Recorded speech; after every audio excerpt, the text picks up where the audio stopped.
কলগাছিয়া ধুবুৰীৰ নৱনিৰ্বাচিত সাংসদ ৰকিবুল হুছেইনৰ বিস্ফোৰণ প্ৰয়াত প্ৰধানমন্ত্ৰী অটল বিহাৰীৰ ৰাজধৰ্ম পালন কৰাৰ আহ্বান মুখ্যমন্ত্ৰী ডক্টৰ হিমন্ত বিশ্ব শৰ্মাক নিজে কাছৰ ঘৰত থাকি আনৰ ঘৰত শিলগুটি নামাৰিবলৈ মুখ্যমন্ত্ৰীক হকিয়নি ৰকিবুল হুছেইনৰ আজি কলগাছিয়া 2 নং ধুবুৰী লোকসভা সমষ্টিৰ নৱনিৰ্বাচিত সাংসদ ৰকিবুল হুছেইনক ৰাজহুৱা আদৰণি জনাই ৰূপসী ব্লক কংগ্ৰেছে ৰাজহুৱা সম্বৰ্ধনা সভাত উপস্থিত থাকি ভোটাৰ ৰাইজলৈ কৃতজ্ঞতা জ্ঞাপন কৰে সাংসদ ৰকিবুল হুছেইনে লোকসভা নিৰ্বাচনৰ পিছত প্ৰথমবাৰৰ বাবে আজি কলগাছিয়াত মুখ্যমন্ত্ৰীৰ বিৰুদ্ধে আক্ৰমণাত্মক হৈ পৰে ৰকিবুল হুছেইন প্ৰয়াত প্ৰধানমন্ত্ৰী অটল বিহাৰী বাজপেয়ীয়ে পোষকতা কৰা ৰাজধৰ্ম পালন কৰিবলৈ মুখ্যমন্ত্ৰী হিমন্ত বিশ্ব শৰ্মাক আহ্বান জনায় নিজে কাছৰ ঘৰত থাকি আনৰ ঘৰত শিলগুটি নামাৰিবলৈ মুখ্যমন্ত্ৰীক এক প্ৰকাৰৰ হকিয়নি দিয়ে সাংসদগৰাকীয়ে ৰকিবুল হুছেইনে মুখ্যমন্ত্ৰীক উদ্দেশ্যি কয় যে বিশেষ মানুহখিনিক বিভিন্ন ধৰণে হাৰাশাস্তি নকৰি মাৰি পেলাবলৈ কয় তেখেতে সাংবাদিকৰ নিৰাপত্তা আৰু হৈ যোৱা নিৰ্বাচনত চিপৰাং মৰা নেতা সন্দৰ্ভতো মন্তব্য কৰে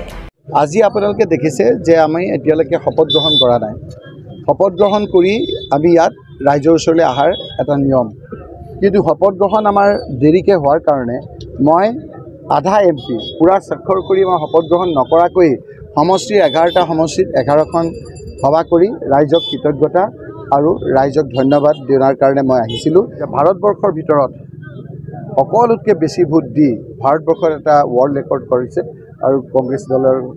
হৈ পৰিছে সেইকাৰণে কংগ্ৰেছ দলৰ ফালৰ পৰাও ধুবুৰীবাসী ভোটদাতা ৰাইজক মই ধন্যবাদ কৃতজ্ঞতা দিব আহিলোঁ 10,12,000 ভোটত ব্যৱধানত বিজয়ী কৰাইছে আৰু 14,00,000 প্ৰায় ৭৪,000 ভোট তেওঁলোকে আমাক দিছে গতিকে এই কৃতজ্ঞতা জ্ঞাপন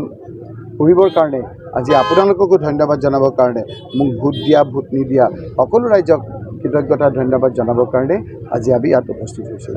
আজি ইলেকশ্যন কমিশ্যন অফ ইণ্ডিয়াই 11টা সমষ্টিৰে আমাৰ এই লোকসভা সমষ্টিটো গঠিত কৰিছে আজি মানকাছাৰ সমষ্টিৰ যিবিলাক আপোনাৰ সমস্যা আজি মন্দিয়া সমস্যাবিলাক বেলেগ আজি চেঙাৰ যিটো সমস্যা আজি আমাৰ ধুবুৰী বিধানসভা সমষ্টিৰ বেলেগ আজি গোলোকগঞ্জৰ সমস্যাৰ লগত আমাৰ গোৱালপাৰা পূব সমষ্টিৰ আপোনাৰ সমস্যা নিমিলে গতিকে এই গোটেই কথাখিনি আমি থ্ৰুতে কোৱাটো টান কিন্তু সামগ্ৰিকভাৱেতো কিছু সমস্যা আছে যিবিলাকৰ প্ৰতিৰোধৰ কাৰণে যিবিলাক সমস্যা সমাধানৰ কাৰণে উপযুক্ত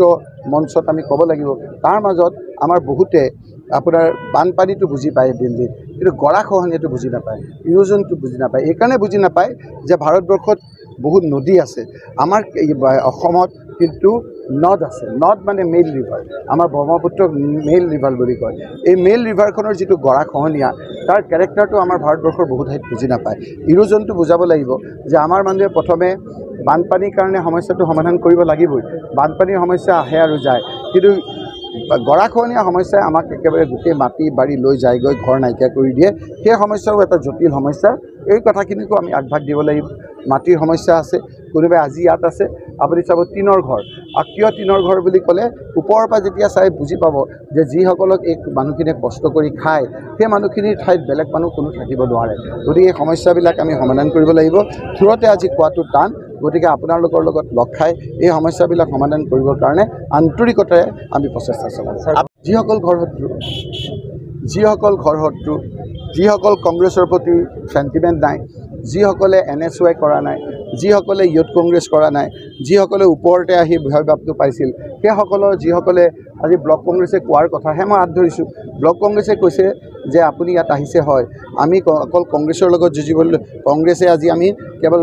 BJP আৰু UDFৰ লগত যুঁজিবলগীয়া হোৱা নাই ঘৰ শত্ৰুৰ লগত যুঁজিবলগীয়া হৈছে সেই যি ব্লক কংগ্ৰেছে যিটো বুজাইছে আপোনালোকে যিটো বুজিছে সেইটোৱে মই বুজাইছোঁ এইকেইটা দিনত প্ৰতিশোধ পৰায়ণ হৈ পৰিছে তেখেত বিভিন্ন ক্ষেত্ৰত এই দুখীয়া মানুহবিলাকক তেওঁ অত্যাচাৰ কৰি ভাবিছে যে তেওঁ একেবাৰে বিৰাট এটা শক্তি দেখুৱাইছে এইবিলাক ধূলিহাত হৈ যায় গতিকে মই কৈছোঁ যে আপুনি ভালকৈ কাম কৰক কাম কৰি এই মানুহৰ মন জয় কৰক এই মানুহখিনিয়েতো আপোনাৰ চেলেঞ্জ ল'বলৈ জানে এই মানুহখিনিয়েতো আপোনাৰ কৰ্ম কৰি খায় হয় মানুহখিনিক মাৰি পেলাওক মাৰি নাপালেতো জীয়াই থাকিবই জীয়াই থাকিলেতো আপোনাৰ এই মানুহখিনিয়ে যে আপুনি যে এনেধৰণে অত্যাচাৰ কৰিছে এই অত্যাচাৰ কৰা মানুহসকলে আপুনি মুখ্যমন্ত্ৰী নহয় জানো আজি আপুনি কৈছে মুখ্যমন্ত্ৰী অসমৰ একেবাৰে এই ৰাজ্যখনক আপোনাৰ শীৰ্ষস্থানলৈ লৈ যাব যদি এটা সুস্থ মানুহৰ হাতখন দুৰ্বল হৈ থাকে তেতিয়াহ'লে সেইটো কেনেকৈ সুস্থ হ'ল গোটেই অসমখন যদি আগবঢ়াই লৈ যায় আপোনাৰ যদি এই ধুবুৰীখন যদি বা অন্যান্য ক্ষেত্ৰত যদি দুৰ্বল হৈ থাকে কেনেকৈ সামগ্ৰিকভাৱে অসমখন আগবাঢ়ি যাব ৰাজধৰ্ম পালন কৰক সকলোকে আগবঢ়াই লৈ যাওক মানুহৰ মন জয় কৰক তেতিয়াহে আৰু নিজেও আপোনাৰ মই কৈছোঁ যে এতিয়া আপুনি নিজে কাছৰ ঘৰ আজি আপোনাৰ মানকাছাৰত তেওঁলোকে একে সোণৰ খৰি বনাই ৰাখিছিল অবৈধ আপোনাৰ উপাৰ্জনৰ ক্ষেত্ৰত সেই কথাবিলাক মই ইমান মন কাণ দিয়া নাই যদি মন কাণ দিব লাগে তেতিয়াহ'লে দিব লাগিব আৰু ইউডিএফৰ বিধায়কসকলৰ মোৰ ব্যক্তিগত কথা যে এতিয়া যদি কংগ্ৰেছত অংশগ্ৰহণ কৰে য'ত ওলাইছে তেতিয়া আমাৰ কংগ্ৰেছ কৰ্মীসকলে বেয়া পাব মোৰ মতেৰে মই ভাবোঁ যে তাৰ ছেকেণ্ডৰ যিখিনি মানুহ আছে তেওঁলোকৰ সাধাৰণ সভ্য যি আছে সেই লোকসকলক ব্যাপক আকাৰে জইন কৰিলে সন্মানেৰে আমি কংগ্ৰেছ দলত অন্তৰ্ভুক্ত কৰিব লাগে বুলি মই প্ৰদেশ কংগ্ৰেছ আৰু অল ইণ্ডিয়া কংগ্ৰেছ কমিটিক বিনম্ৰভাৱে অনুৰোধ সাংবাদিকৰ নিৰাপত্তাৰ কাৰণে এই চৰকাৰখনে আপোনাৰ বিভিন্ন ধৰণৰ কাম কৰাত আপোনাৰ ব্যাঘাত জন্মাইছে আজি মোক আপোনালোকে এই কথাখিনি কৈছে কিহৰ কাৰণে তাৰমানে নিৰাপত্তা নাইকিয়া হোৱাৰ কাৰণে কৈছে নেকি এটা অনুভৱ কৰিছে কাৰণ আপোনালোকক এনেকৈ মুখ্যমন্ত্ৰী ডাঙৰীয়াই যেতিয়া কৈ থাকে তেতিয়া আপোনাক যদি আপুনি তেওঁ উত্তৰ দিব নোৱাৰা প্ৰশ্ন এটা যদি সোধে তেতিয়া কয় ঐ মই কিন্তু অমুক দেই তই কোন চেনেলৰ অমুক মই তোৰ মালিকৰ লগত কথা পাতিম সেইটোৱেতো ভয় লাগে ন সেইকাৰণে ভয় লাগে আজিও আক্ৰমণ কৰে সেইটো ভয় লাগে কাৰণ এনকাউণ্টাৰবিলাকত দেখিলেতো মানুহৰ জীৱনটোলৈ সকলোৰে মৰম গতিকে এই কথা বতৰাবিলাক সদায় নচলে কেইদিনমান ধৈৰ্য ধৰক সকলোৰে ইয়াৰ ৰায় আপোনাৰ ৰাইজে দিব আপোনালোকৰ নিলম্বিত বিধায়ক চেয়াৰমান আলী আহমেদে আপোনাৰ বিৰোধিতা কৰিছিলে কিন্তু নিৰ্বাচনীত আপুনি জয় হোৱাৰ পিছতে 7টাকৈ মানে আহ্বান জনাইছে 7টাকৈ তাৰমানে কামৰ কাৰণে আহ্বান জনাইছে কি ক'ব কোনোবাই 7টা কাম যদি কৈছে মানুহ ভুগিব তেওঁলোকে কোৱা 7টা কামৰ এটা কামো নকৰোঁ news desk report any live